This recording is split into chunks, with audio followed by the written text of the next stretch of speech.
Finally এবার reception পার্টির জন্য রেডি হওয়ার পালা। সমস্ত কিছু গুছিয়ে নিয়ে তারপরে সবার আগে রাইকে আমি রেডি করিয়ে দিই। রাজা কাকুর দেওয়া কোট প্যান্টে আমার রাই তো আজ প্রচণ্ড খুশি। রাই আর রাইয়ের বাবাকে রেডি করেই আমিও লেগে পড়লাম রেডি হতে। ততক্ষণে বাড়িতে গেস্ট আসা আরম্ভ হয়ে গেছে। রেডি হয়ে সবার প্রথমে বরবউয়ের সাথে দেখা করে এলাম। এই দেখি আজকের গ্রুম তখন রাজকীয় স্টাইলে এন্ট্রি মারছে ভেন্যুতে। আর পাশাপাশি চিকেন পকোড়ার কফি স্টলগুলো সেজে উঠেছে ওদের নিজের মতো করে। বেশ কিছু ফটোশ্যুট সেরে তখন রাই ঢু মারলো সেই সব স্টলগুলোতে।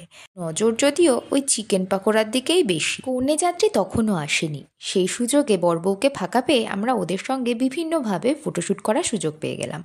আর মাঝে মধ্যে হানা দিলাম স্টলের দিকে। আর আমাদের রাই তো তখন প্রত্যেকের চিকেন পাকোড়ার প্লেটে হানা দিচ্ছে। দেখতে দেখতে রাইয়ের খাবার সময়ও হয়ে গেল। ততক্ষণে আমাদের গেস্টরা রওনা দিয়েছে তাদের বাড়ির দিকে। তাদেরকে টাটা জানাতে জানাতে রাইয়েরও ডিনার সারা হয়ে গেল। ততক্ষণে কন্যা যাত্রীও এসে গেছে। ওদের সাথে আলাপ পরিচয় সেরেই আমরা ডিনার করতে বসলাম।